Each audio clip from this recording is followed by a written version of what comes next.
Welcome to the event Weather, a National Poetry Month event featuring Long Dash. This is a poetry group that's been running in Toronto since at least the year 2000. That's about when I joined, and has been going ever since. And currently we're up to 8 members. Sadly, one of our members had to have emergency dental surgery and won't be able to join us tonight, and that's the esteemed Mary Lou Suter Hines, a wonderful poet in person. But the other 7 of us are here, and we'll get going with the reading shortly. First of all, we want to acknowledge the support of the League of Canadian Poets and the Canada Council for the Arts, which funds this virtual reading. We've decided this year to go by alphabetical order of first names. So first will be Brenda Clews, then Clara Blackwood, Elana Wolff, myself, Kath MacLean, Merle Nudelman, and Sheila Stewart. Let's get on with the poetry. And first is Brenda Clews. Welcome. It's great to see you all. There's so many people. It's poetry is a party, you know. We can pretty much only have these parties online, but hey, you know. So I'm going to do a brief bio, and then I'm going to show 2 video poems. I'll read the poem for the first one, and then I'll show the second video poem, and then I'll read some notes. Hi, I'm Brenda Clews, a poet, painter, video poet who does creative movement or dance. A book I wrote in 2006 that Guernica published in 2016, yes, it takes me a long time to send things out, is being translated into Italian by Plus Plus Edizioni this year. So my book title, Fury, has made it across the ocean and is having an adventure in Italy with apparently French and Romanian translations slated. I also have a prose poetry novella published by Quattro. I was born in Zimbabwe but lived in Zambia, and factoid, I was the hula hoop champion of Lusaka when I was 6. So I'm I'm doing 2 video poems. One of them is a YouTube short where I use one line from this poem. Where gravity turns into light. A morning's dance where waves of weight become bright, streaming 13.7 billion-year-old light, the soft, ancient glow in your eyes. On this insouciant day, I rise from a sleep of origins to a scatter of pets, the grains of strong coffee in my bones, its Peruvian soil in my bloodstream. Which shoulder is mine? Hands in pockets dance, frolic, small, tiny strokes of fingers, legs, arms, torso, the compressed self in minute movements. We run on the spot, keep up with each other across continents. Solidify breath, hold air out. Dance in emptiness, the body exhaled. Arms rise like open petals, inflow wafts to the chest, belly rising, gentle blow, outflow, endothelial fringes of cells, O2, CO2, one to the other to the one. Hold the moment of transition. Fall to the floor's wood, cement, earth, twining roots deep past the ancient life of the Paleozoic layers to the ground of being. And then just show the short.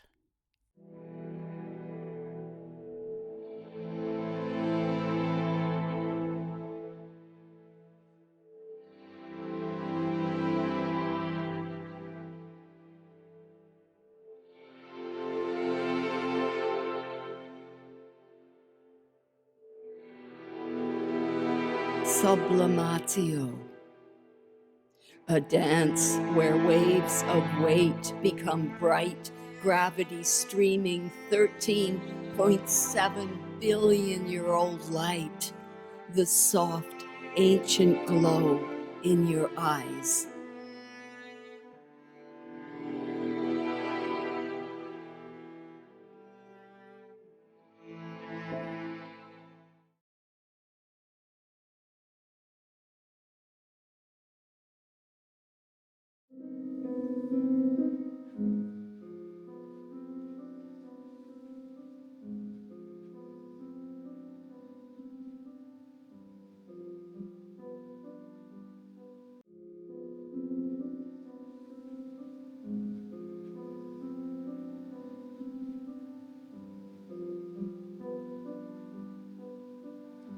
Our bodies emanate into other bodies, making shapes in us.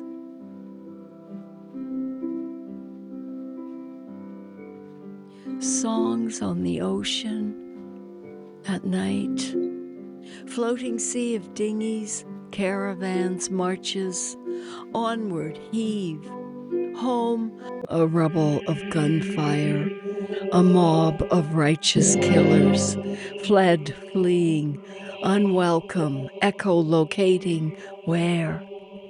Cliff high, hang, fingertips touch, a dangerous passage of prayers. Go backwards, blocked, the dark waters. A blue child cries, how comfort, rippling sea anemones, tangle in fugitive dreams. In the sealed truck without water, food, air, I carry to hold a lost baby who cries in my arms, is doubtful where exists gloom and press of bodies, camps, one migrant bounds into thousands. I, my small space of safe, resonating. Media slashes pleading to voyeurs interrupt a future of the past. The masses, ceaseless, throb, unresting, volcano of laments.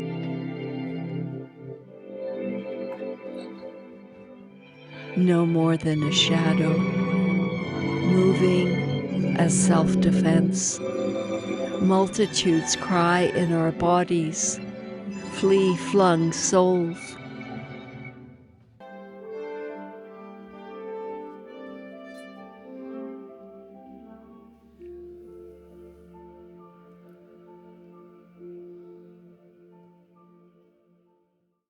So just some notes on the video poem. The images were wrung out during dance or creative movement in November 2023 with a camera running and composed later into a video poem. Something about a universalized subjective self, if that's possible.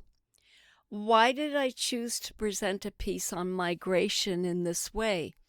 It was a call not to use any footage of migrants, the caravans of South America, the Rohingya, many waves of peoples leaving Africa, the bombardment and starvation of Gazan Palestinians who are not allowed to migrate.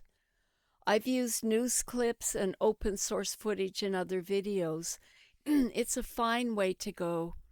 But here I chose to locate the narrator within an empathetic sensibility, which seemed more honest in the way of some political poems, which border on rants based on news, sources obliterated in the utterances, that the poet takes on as their own experience.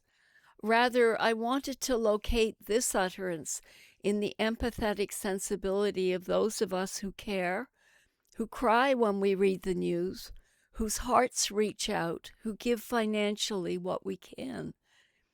Is this the politics of the mother? I wonder.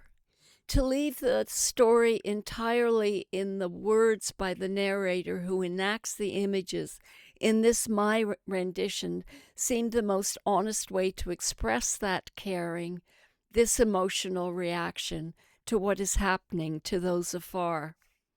One of the triggers for writing this poem was Maggie Hambling's painting, 2016, the year when millions of migrants illegally entered Europe and the US and caused Brexit, Trump's election, pushed right wing politics worldwide to the fore. It's a heart wrenching painting. The gold rim of a sinking boat. In the swirl of water, indistinct flesh tones. Hambling says, as she painted and repainted 2016, the people on board eventually disappeared under the waves. I felt the magnitude of the little dinghy floating on the ocean with a crammed group of migrants who left everything for hope and who drowned. A desperate bravery. Peoples of color, almost all. Migrant journeys into the unknown are epic quests of truly epic proportions. Thank you. And next we have Clara Blackwood.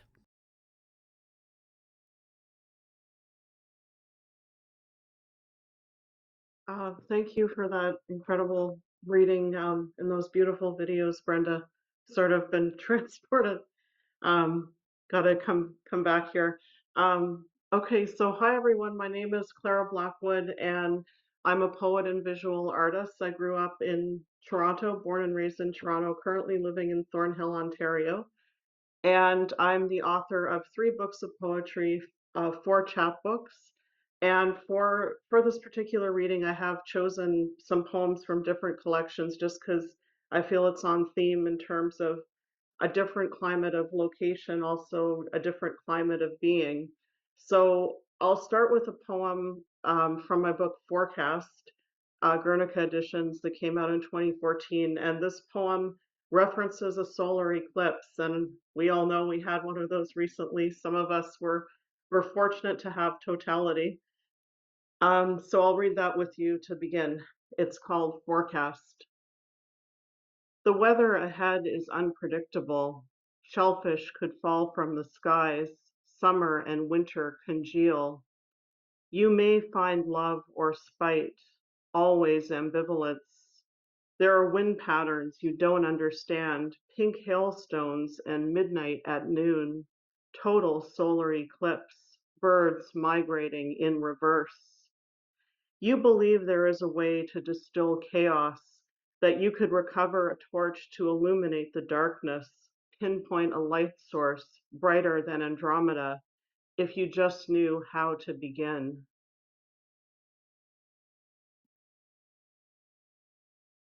And next I'll move to another poem that it's my most recent poem. It was directly inspired by the solar eclipse that I was able to witness part of here in Thornhill. However, as many of you experienced, there was a lot of clouds. So unfortunately did not see totality. However, at least was able to see some of it. And this poem, I went outside looking at the eclipse, and I came home. I had a poem immediately going through my head. So it's nice when that happens, when you have one of those gift poems that comes very quickly. Solar eclipse over Oakbank Pond, Thornhill, Ontario. His orangeness appears for brief moments through cloud cover with a black chunk bitten off. First contact has occurred. This eclipse has not been canceled. And even through the clouds, that eerie spectrum pervades as we march towards totality. Some reacted to the celestial event with utter boredom, no interest, since this is not political, carried on the usual cultural warfare. Eyes downcast, fingers trigger happy on keypads, no eclipse glasses in sight. Others were more dramatic. This heralds the apocalypse, the rapture, a new era in human sacrifice. At Oakbank Pond, a great blue heron flaps its majestic wings 2 minutes before totality, and the sky is the grayish blue of a heron's wing, becoming darker. The red-winged blackbirds become silent as the temperature drops, and with ice-cold hands I shiver, realizing I haven't felt this suddenly chilled since I last saw a ghost.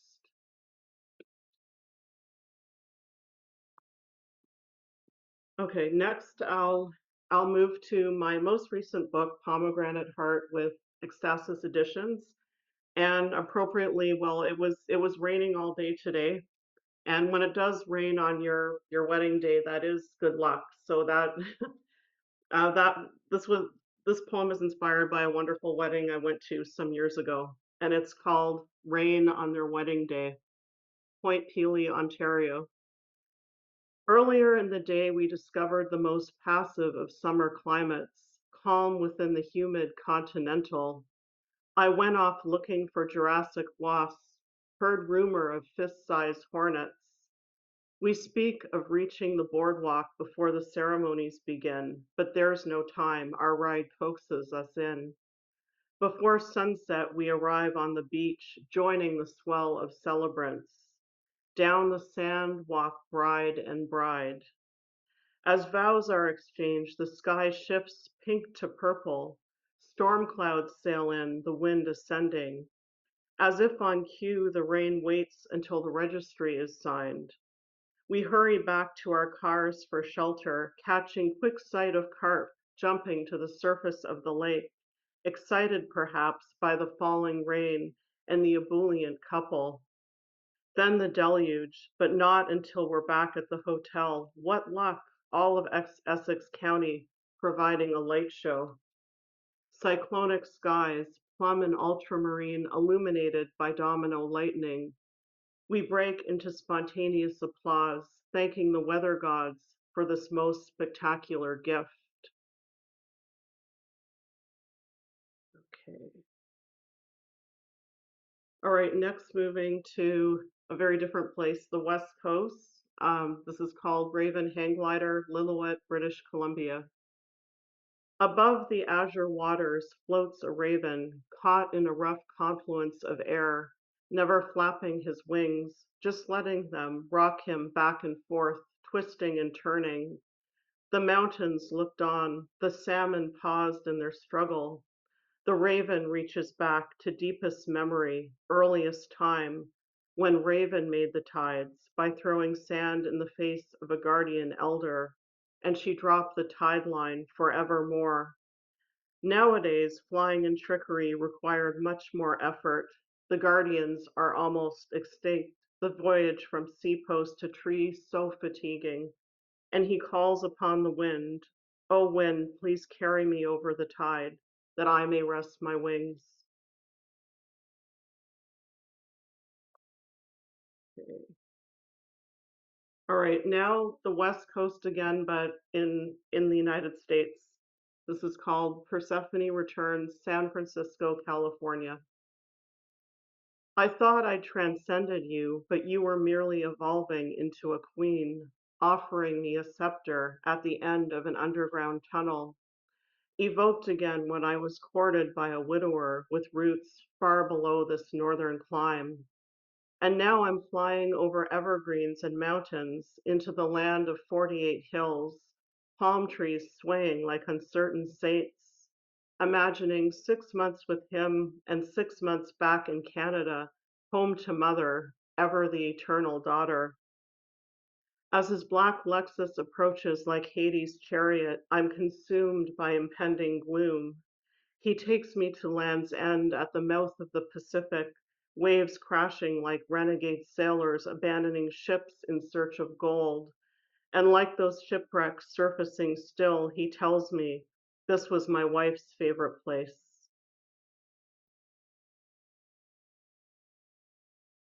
Okay, and I will conclude with this poem called Reprieve, Bermuda, April 2018.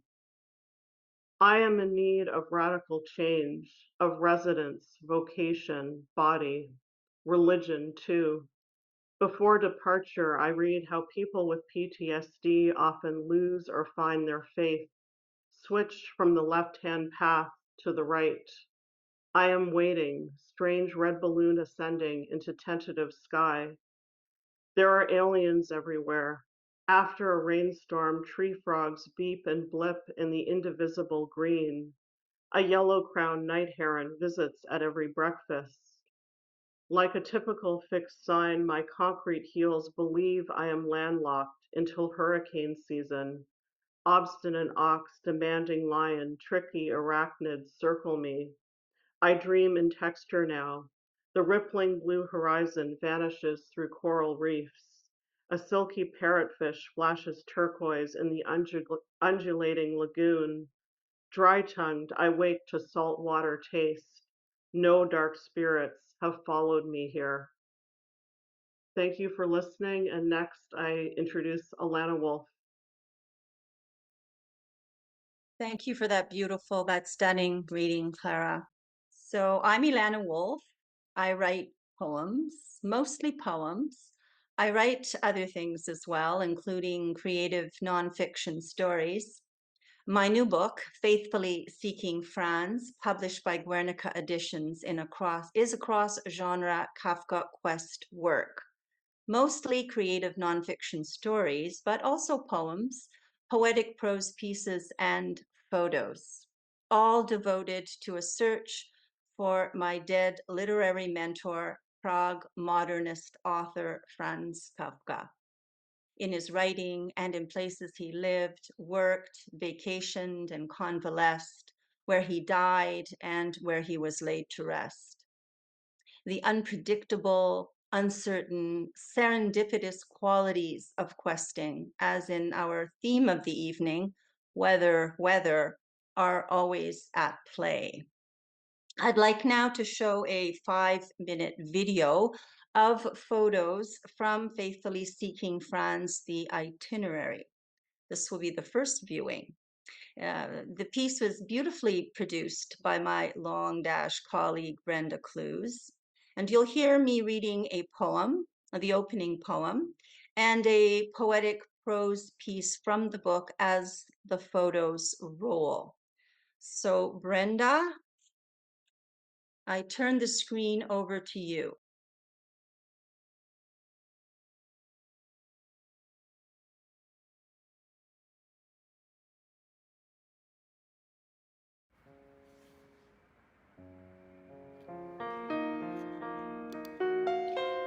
Two pieces from the itinerary. The first, a riff on Franz Kafka's parable, Before the Law. Before the door. In a story of parameters, a man from the country comes to a door that's guarded by a keeper. The keeper is a cog in the wheel. The countryman, let's say, is free. The keeper has a furry collared coat, a set of rules. He can't permit the man to enter now, though maybe later. Isn't later the rub? Mindset or anticipation bring the man to wait for days, until the days are years. Had he had imagination, just a smidgen's wit, he might have walked away. Had he been a fighting man, he might have dared the keeper to a duel. Had the keeper not had rules, he wouldn't have known the power to retain. As it is, he gets to keep his watch, the furry collared coat. Even as the fleas in it increase, the keeper doesn't flinch. He doesn't have to stoop at all to conquer. The free man wearies over time. His sight and hearing fail. Still, he waits before the door until his end is nearing. Finally, the keeper slaps the onus on the other. Fool, he roars. This door was always yours, and yet you dithered. Now you've made your choice. I have to shut it.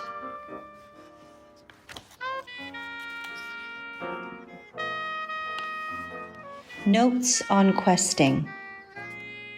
Questing inhabits the realm of transformation. Humans might appear as birds, mammals, insects, even inanimate objects. Humans appear as humans, too, and disappear. The visible withdraws into the invisible, the unrevealed, into spaces of outward pause. This doesn't mean the quest is done. The quester has a passion for the visible, for outlines and traces, in the light and in the dark, a passion for presence. The quest is always returnable or retrievable, if not in the field, then in the vat of imagination. Questing is a form of hunting, beings pursuing beings insatiably. The quested can be alive or dead, living or enlivened. The enlivened are similar to the living, only more holy. The quested dead can communicate, but prefer silence. Silence is communication by means other than speech. Questing is purifiable, distillable. For what is purity but separating out? Questers perform acts of devotion, often of an undercover. Questing is both physical and metaphysical, personal and transpersonal. This might seem obvious, but for the sake of clarity must be iterated. The quester who addresses the quested by name offers promise that neither will come to ill, though no one can foretell what will happen upon meeting face to face or trace to trace. A degree of guilt seems to be unavoidable for the serious quester, guilt of transgression, transference, appropriation, procrastination, vanity, excess, inadequacy.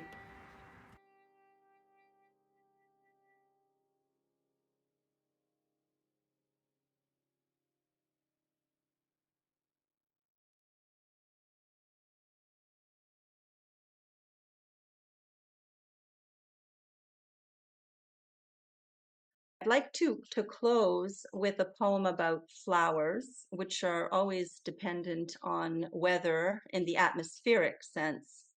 And the title of the poem is Canterbury Bells. Canterbury Bells is the botanical name for Campanula. Canterbury Bells. Never mind they hang their heads from spring until December. Time would pleat if it had tucked buds and purple petals like these, whose scent is ever slightly minty, ring almost inaudible to humans. This woman bends to listen, sniffs the mint and steals a stem. A chipmunk darts across the yard, pauses at the Gothic wall to watch. Not to be caught in the act, the woman swivels quick and trips. Never mind, she tears her purple skirt and skins her shins. Campanula, in the language of flowers, means thanks. So thank you for being here and thank you for listening. And now, John Oughton.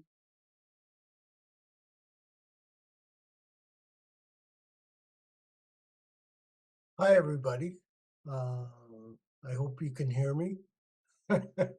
Good. All right. So I will briefly introduce myself and then read you a few poems that have to do with weather, climate change, and all those wonderful things. My most recent poetry book is, let me just change the view here so you can actually see it. Um, it's called The Universe and All That. It doesn't normally have these little white ears up here. That's just for me. Published by Ecstasis Editions, which also published Clara recently, late last year.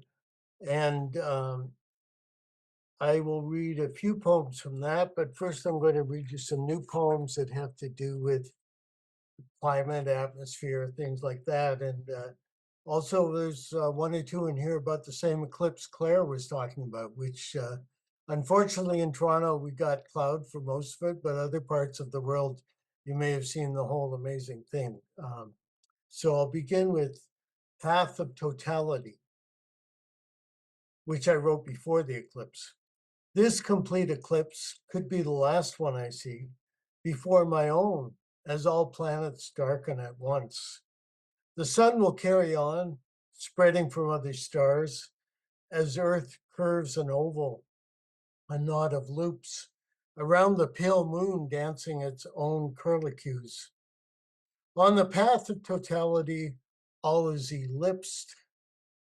Perhaps the ancients were right. It's best to bang pots and yell as the moon monster eats our sunny side up star, returning light only if we're loud enough for total noise.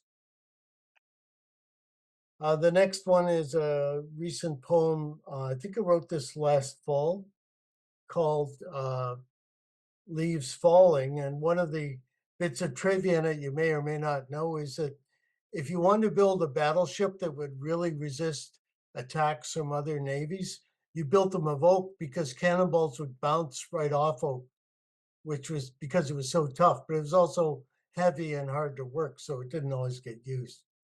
Leaves falling. Oak, so tough, cannonballs bounced off its ship timbers, its leathery, many-lobed leaves.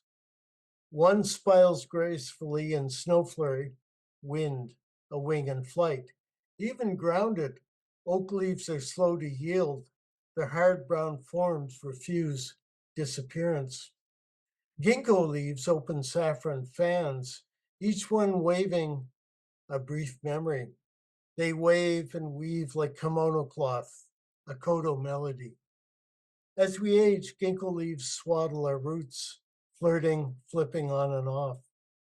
A third descent covers all. Snowflowers, their complex geometry, anesthetic chill. Trees dream of spring until they wake to it again. And I foolishly printed the next one as small font, so it's time to put on another one of my prosthetics, which is my reading glasses. Aeolus. Aeolus is the god of wind in Greek mythology. And I have a little note that goes with this one.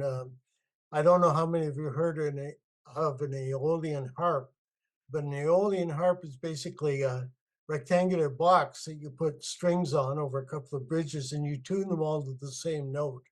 And as the wind blows over the strings, it produces a rippling series of harmonics, which is very kind of ghostly or strange sounding. So, Aeolus, crack thy cheeks and blow, trees waving nerve fingers into melodic filaments. Make music from open-mouthed bottles and vases. Push flags and billboards into hyperspace. Wires sing lost souls. Aeolian harps, ruined castles. You agitate waves into a drum solo. Crash, cymbal, and release. Wind, you unwind me. I am winded by vast exhalation. Only a side effect of pressure systems, forecasters say, but I decline this conjugation. Wind's invisible alteration, air and time, scourger of clouds, white noise whooshing through my head. And one more of my newish poems, and then I will read a couple from my book. Morning Cloak. This one, by the way, if any of you are Lepidopterus, that's the technical name for butterfly fanciers, you will recognize some of the names. I drew names from the OntarioButterflies.ca website of species of butterflies that are known to be in southern Ontario. And the first one is Morning Cloak, which is the title of this poem. I fear it's funereal, turning to powder in the columbines. Along memory's hoary edge, a dreamy duskwing flits. I am that grizzled skipper, chasing flying fish at the wrong altitude, too near fiery skies. Swallowtails buzz the spice bush, demand my brass telescope. Earth's marble rolls each summer, fewer flying things in cloudless sulfur wastes. Show me one more Acadian hair streak, another purplish copper, shy dance of a frosted elfin. Do not demand Aphrodite. Watch for her wings of stained parchment. Happily turned stone in the checker spot slitstream, laughter of a satyr comma ringing in my ears. And isn't a satyr comma a great name for a butterfly? Okay, and I will end with a couple of poems from my new book. So,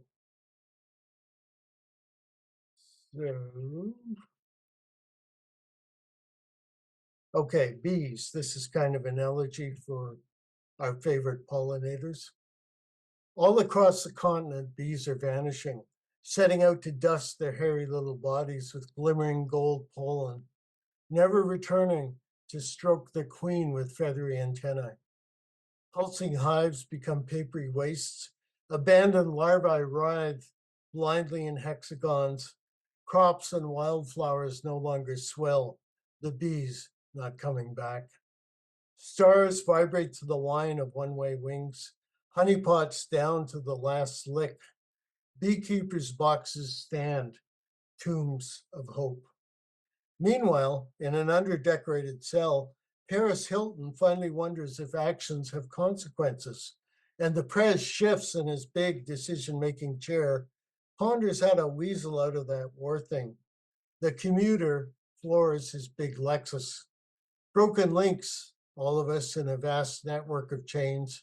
Maybe it's cell phones or agricultural nicotinoids, but the bees are leaving. No one can hum their song again. Okay, and this one's a little more cheerful. It's a early spring poem, and I think we're now in Toronto, at least in mid-spring, which doesn't mean it won't snow again, but let's pretend we are. It's called Foot Road. A student has stomped LOVE into the college lawn soft snow, and March is melting. Each time I pass the window, I see love is the way boots walk. Love is leaving. Love is leaking into the ground. Love is lessening by the hour. Love, a fading intention. But love feeds the future grass. Love is out there. Just look. And I will end with Flowing. Flowing was a poem written during a 10-year-long project, which the Long Dash group, including most of the, well, I guess all of the writers appearing tonight, responded to visual art by women artists who work in the studios above the Women's Art Association of Canada, historic Victorian duplex in Toronto, which has been around a long time. So every year in National Poetry Month, we did a reading in response to their visual art. They did an exhibition. It was a wonderful thing. This is Flowing, which I wrote in response to digital photographs by Judith Davison Palmerson. That zone, riparian, liminal, where what slithers up the bank from water, what slides down bank to be borne away. How memory layers broad plains of past, but not the fine sense tracery, where river becomes delta. Veins fan from leaf stem, roots below replicate by dividing branches above. Never only one layer to experience. More intersecting veins, plains, skies, and the downstream flux of vernal, diurnal. You only see what eyes set for. I look, water is never still. Look longer, and the leaves keep changing. Look long enough, and I have changed. And now it's my pleasure to introduce you Kath MacLean, who's recovering from a terrible cold or flu or something, but I'm sure she'll do her best. I will. Thank you, John. Always so gracious. A very hard act to follow. All of these acts hard to follow, so I'm not going to follow. I'm going to lead with something else. Before I do, I will say something about myself for those of you that don't know me, and that's probably most of you. I'm Kath MacLean. I write mostly poetry. I have also done some poetry videos, but my background is more in performance and music than it is. I don't have the visual talent that so many in this group do. I also do nonfiction. It's a little bit of drama. Go with the flow. So, I wanted to say a few things about the theme today. I thought it was probably one of the most interesting that I think that we've had in a number of years, although we always stretch like crazy. So I wanted to think about it and to lead instead of following with this, to jot a few notes, to think about whether this or whether that. Real, imagined, fictionalized, the process of moving from whether if, to whether that. The moment entering another state or perception or space, enclosed like a room or a box, or open like a door or the universe or something smaller, almost unnoteworthy, like a shoe receiving a foot. Emily Dickinson, who many of us grew up loving, still love, processed truth slant. And that's one way of looking at it, or thinking about whether if and whether that as a form of truth or truths combined. But because I'm dyslexic, I've always seen the world tilted slightly to the left, sideways, upside down sometimes. And I crave a different kind of entry. As I say, I'm not a visual person. I hear things. We all have our places, our strengths. I'd like to think that's one of mine. I wanted to see another perception to bring if this to whether that, and to establish if truth or truths exist. So in the poems I've selected today, if and that cross the slant line, if we can call it a slant line. And the poems that I've picked do it thematically, but they also do it technically. And they do this by rubbing juxtaposition by juxtaposition. That's hard to say. If and that, you're going to find cry, creep, seep, run like the devil into the shadows, through shadows, rattle noisy ring bells, or are still inaudible, nothing at all. But what's nothing? Does if, whether, or that, whether, make something? Is that something a poem? Let's find out. So in the 3 poems I'm going to read, I'm going to work with fiction, emotion, and image. I had to narrow them down to 3 because we're not speaking for very long today. And they're going to carry me from the if perception to the that perception. Whether I get there or not remains to be seen. So the first poem I'm going to read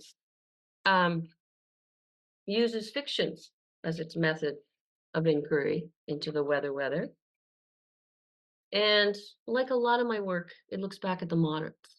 And this one is no different. You're going to find I enter the story, I become the character, I become the creator and the observer. Thus, you're going to find 4 realities, if it works. It's called Mrs. Ramsey's Invitation. Of course, it's from Virginia Woolf's To the Lighthouse. It's no use.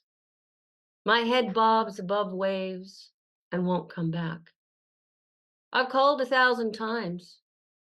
I'm refusing Mrs. Ramsey's invitation. Dine on weeds, air, salt-stung wind. Poised or posed? The lighthouse is. She fools everyone and no one. An extraordinary performance. Leaves curl in the sea. I've no business listening to the moon mourning its own reflection. A train swims through the afternoon. Church bells flutter, a stubborn fin of orange. Pith rims my fingernails. Another reminder. The striking clock stops mid-peal. I've no idea whose eyes shine in the mirror.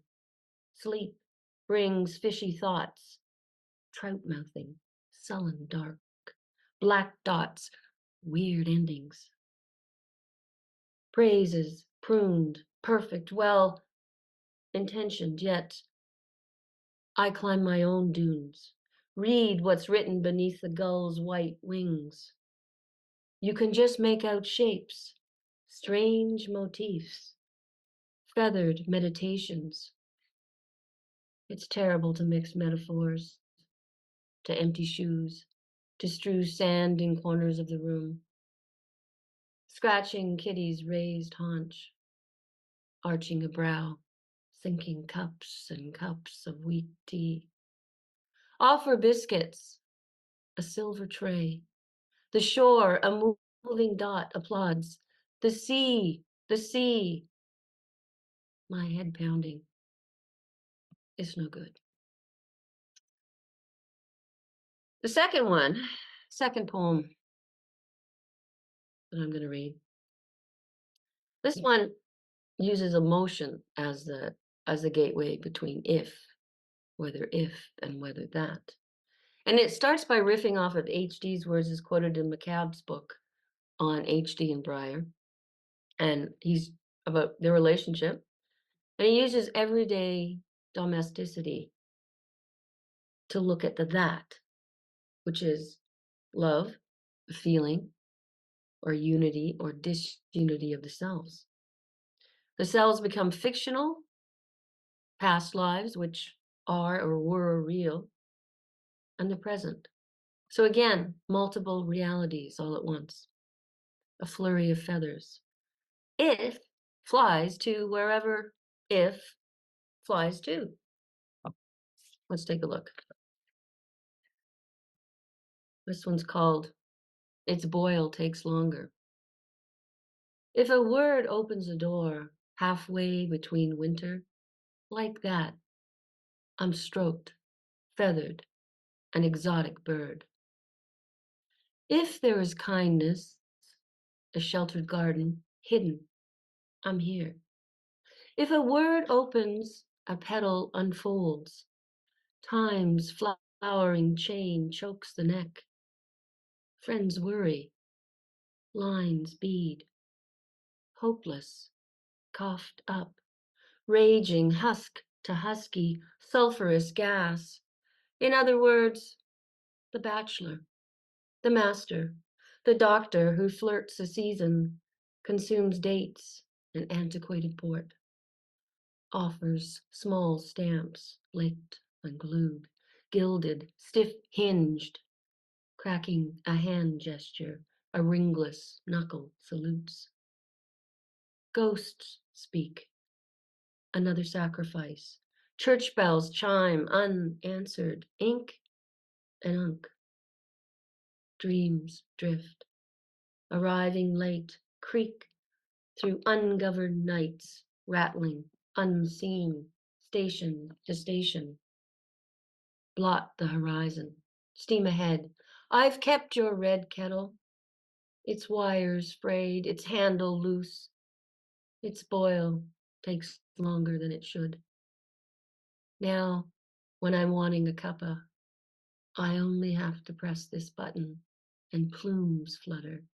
A bird, terribly exotic, rockets to the ceiling. Multi-hued, its haze hesitates a moment, the way a word hangs in air before it slips and wings away. And the last one I'm going to read, this one uses, let me get my notes here. This one fans the fan of capital R romanticism and uses the natural world and the domestic cat as its central image to push the very idea of if and that. Let's see if this one works. And this one's very short, and as I say, this will be my last one. And it's called Present is a Small White Cat, creeping under the hedge, dying under the hedge, a shambling possum, a hobbling mole, a cat stalking spring. Lilacs blush and ripple across the lake. His dew stick, morning gleams in light. His shadow in grass. His floating seed. Pink blossom, fluttering fluff. A smudge, my pillow dreams. Trees quiver and rub the shed door thin. Rub a nub, spin bicycle bars to loosen webs of air. A gyrating cedar shakes the edges of gossamer. My hand, blurring the image, loosens wind's small thread, plays a chorus of skunk.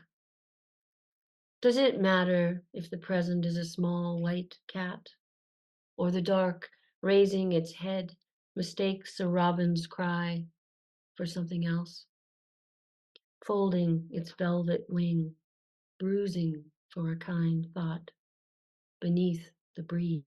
Look, I do not think he saw me. He could not see that far. All right, that is it for me. I will take my sneezes and my running nose. And have I been muted this whole time? Frig.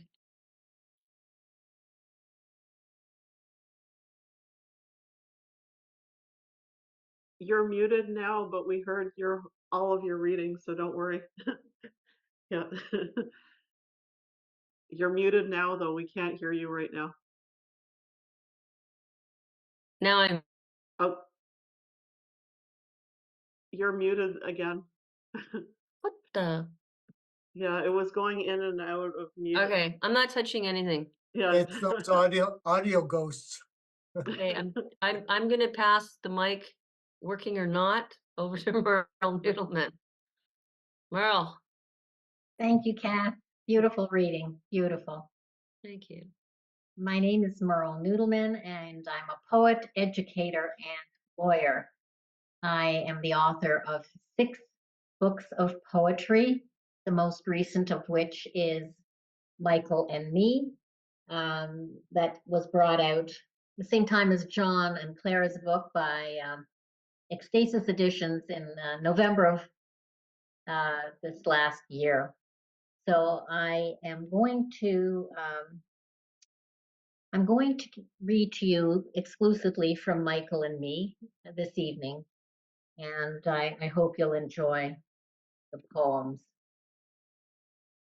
I'm going to start with a poem by Emily. I'm going to start with a poem whose title is taken from a line by Emily Dickinson, who's already been mentioned this evening. And this is a poem going to the question of weather with an H, not the climatic weather, the question of weather. And it's entitled, I Shall Know Why When Time is Over. Through the hourglass, beat by beat, particles of being pass. First, the separations, the squeeze, spark, slipping weeks onto fine threads. Metamorphosis, reason's fantasy. When next sensed, it perplexes, this switch that hints of the underside, unsolvable riddles, the curve of glass, holograms flickering on walls, the sweet ring of atoms. Time's questions twist and turn. Truth flickers. Constant hourglass, elliptical breath, cryptic future, past.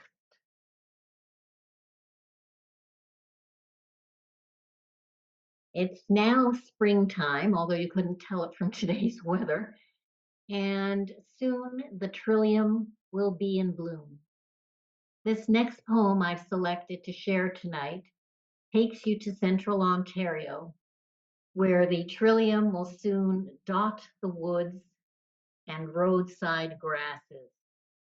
And this poem is called Northern Woods. Lichen clings to craggy trunks, and pine cones blacken within decay's predictable plot. Across the lake, breezes bunch, churn the water, life's harbinger. Underfoot, acorns, and there, a shock of color, scatterings of trillium, pale faces sunning in spring's glow. Trios of petals, sepals, and jade green leaves. Rapturous symmetry, a fleeting span. They sprout, shiver, stretch, until summer foliage smothers with shadows, and only roots and bulbs remain of floral glory. In this moment, they are blushing as they dare to grow.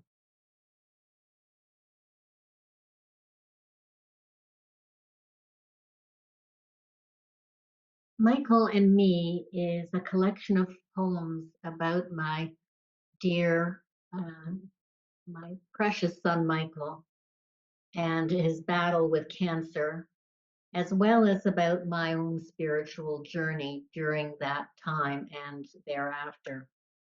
This next piece is one that I wrote for Michael's children. November's daughter, March's son. She came first, a beautiful sunrise, buttermilk skin, eyes blue as an Arizona sky. Daddy's girl.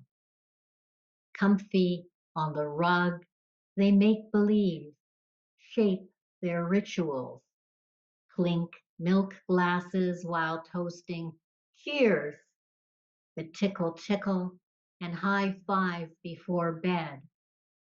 Breakfast bananas for them, monkeys. Her laughter lights the lamp in Michael's soul.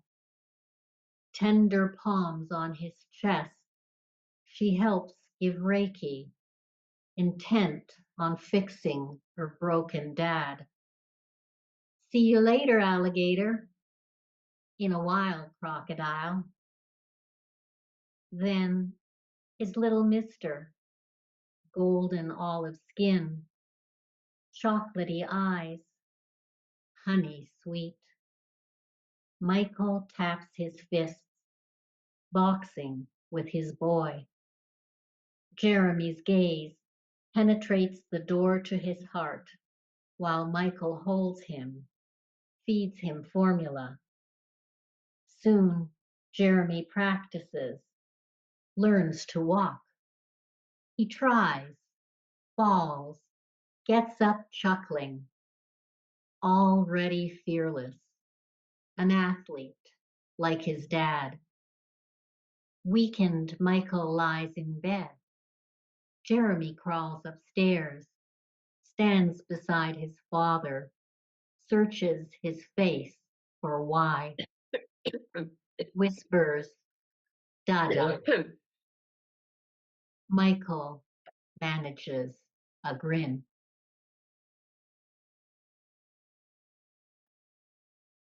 There are several spiritual poems in this collection. This next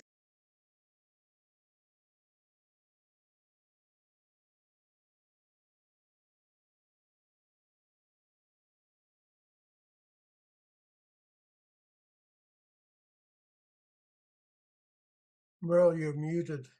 Okay, did that just happen? Yeah, now we can hear you. Okay, so I'll start back on this next piece. Thank you for letting me know. I don't know what happened. Okay. There are several spiritual poems in this collection. This next poem is a mystical piece written in the form of a ghazal, a series of independent couplets with a recurring phrase at the end of each second line. And this poem is entitled The Portal. It's true. Michael did share ethereal perception, read by luminous thread, wisps of wisdom. Mystery was unpacked, placed in my palms, a crystal ball awaiting wisps of wisdom. I pulled the pieces to my heart, presented them to night's baffled sky, wisps of wisdom. Energy blown from above, infused dance, drum, sea grasses scattering wisps of wisdom. I rolled vibration from throat to belly's hum, down legs to land's core, to earthly wisps of wisdom. Third eye revealed the wondrous cosmos, ancestral links to wisps of wisdom. Detached from glitter, quagmire, and pomp, I stride on tightropes, floating wisps of wisdom.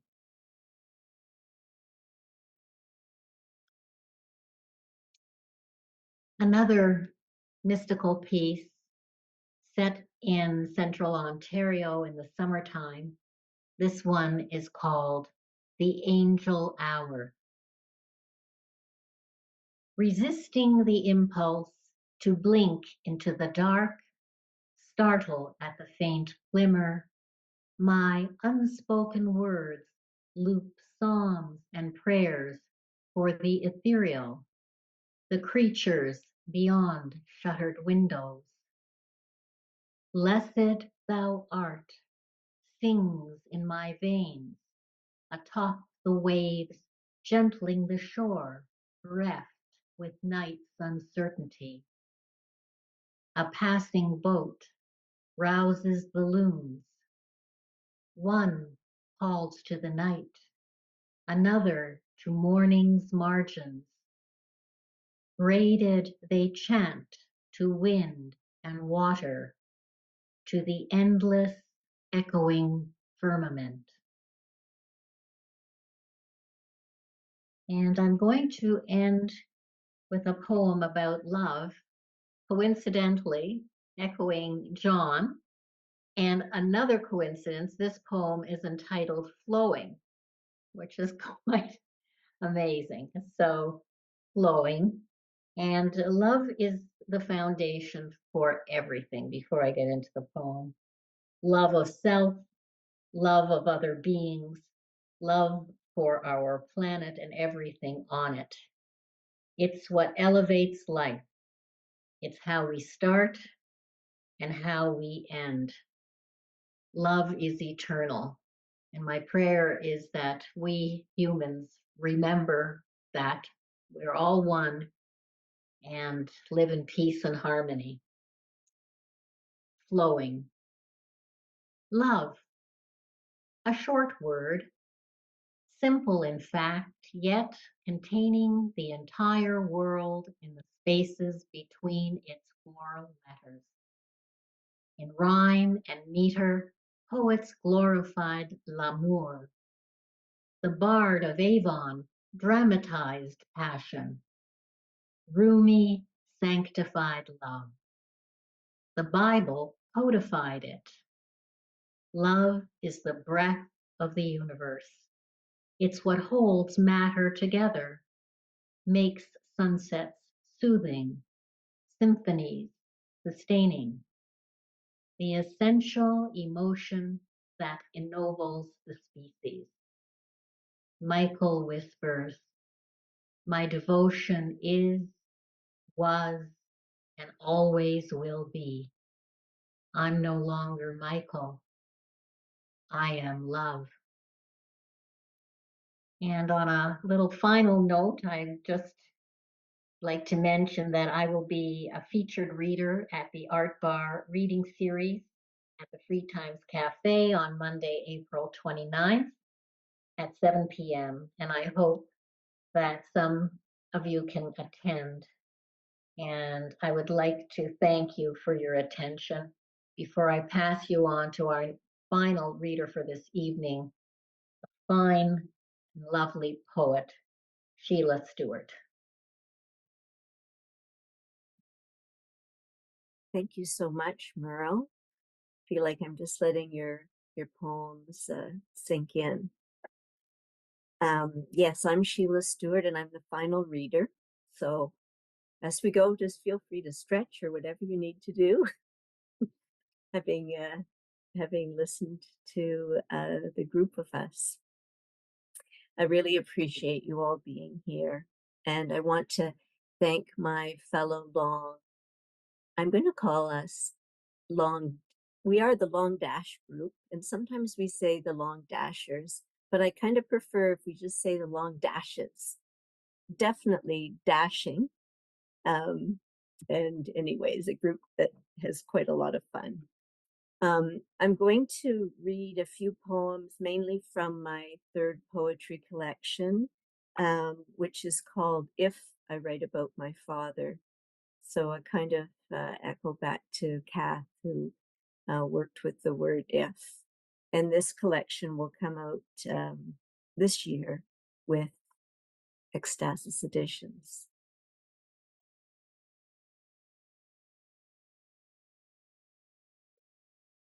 So I'll begin with a poem called Altar. I set up altars everywhere I go, polished pocket stone, daisy, or dandelion in a pinch, shell shaped like an ear, bowl of water, comfort. I'm not religious. No, no, no. I say no, no, no. Leave that in question or alter.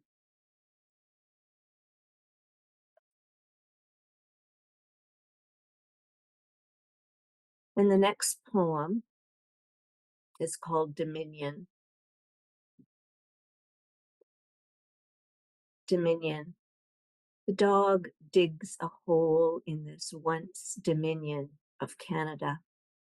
CBC theologian says it means stewardship. Gotta trust our national radio station. Host dominioning his interns, eyeing his interviewees. And God said, let us make man. The fowl of the air do not foul the airwaves. Sparrows chirping in our hedge don't seek dominion over the cars. Why no space for the passenger pigeon? Last one in 1914. Ivory-billed woodpecker, imperial woodpecker, gone. In our image, after our likeness. Syllables raining all over the earth, over every creeping thing that creepeth upon it. No sermon from the silver maple, as old as the house, roots seeking water, and let them have dominion. Mary gave birth to Jesus under a tree, not thinking of thrones, seraphims, dominations. Such celestial hierarchies can go to hell. What is our commonwealth? Influence.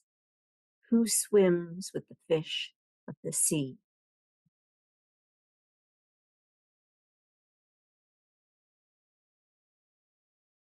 I'm just going to have a look at everybody again.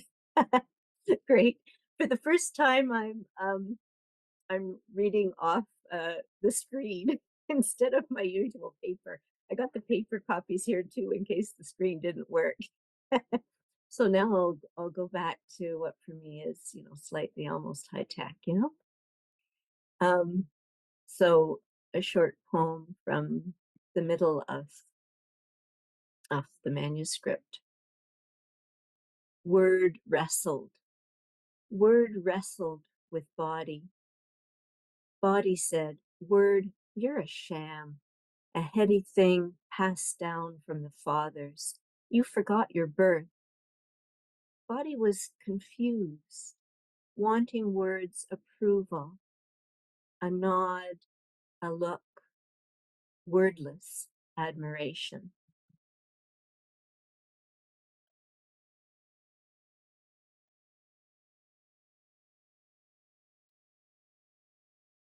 And the next poem is called To the White Ash. So this was written inspired by Marc Dion's installation, The Life of a Dead Tree, which was at the Museum of Contemporary Art in 2019. So some of us as poets responded to the installation, and it included a dead ash tree. So that's a big part of what inspired this poem. But also the poet Joy Harjo has a beautiful poem, Speaking Tree. And I'm going to just read the 5 lines from her poem. And each of my stanzas ends with one of those lines. And since you can't see the page, I'll give you the Joy Harjo now.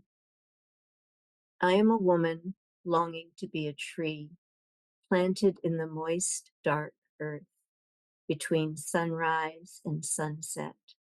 I cannot walk through all realms. I carry a yearning I cannot bear alone in the dark. What shall I do with all this heartache? And then my poem, To the White Ash. How was it to be cut in sections and driven here, to now lie prone, limbs outstretched, as we observe, stroke, photograph you? What do we know of your life at the edge of the city? What will become of you? I am a woman longing to be a tree, planted in the moist, dark earth. Does it take your being dead and displayed for us to honor you?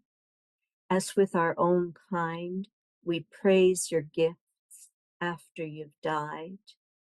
But there I go, comparing you to us, how to dwell with you, be with you and your kin, alive and dead, between sunrise and sunset.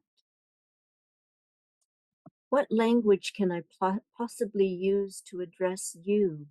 Lichen-covered bark, severed branches, 6-ton root ball, emerald ash borers escaping, only to be captured and preserved in the museum. I cannot walk through all realms.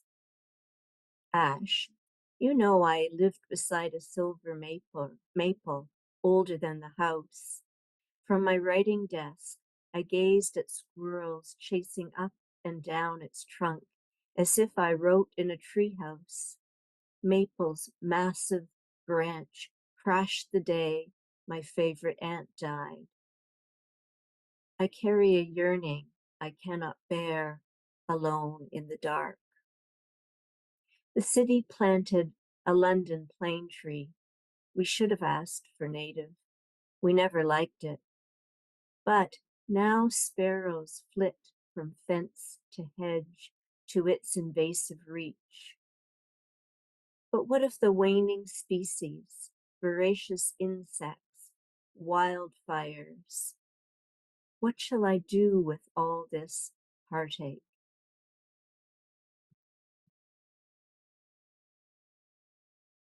And now I get to look at you again because I turned off my on-screen document, and I'll read my final piece. It's called Even When We Are. Even when we are, I'm going to start again. Even when we are not born in sackcloth and ashes, even if the Bible tells us so. Where's Jesus these days, anyways? Let's leap up, do a jig. At least the dog will join and the baby laugh. We aren't alone, even when we are. Joni Mitchell has our backs. So this concludes the reading. And I just want to thank you so much for being here. Happy National Poetry Month. And if you are writing, keep going. And we have a little bit of time for discussion. And then I'll send out a link so you'll be able to see it. So I'm going to stop recording now.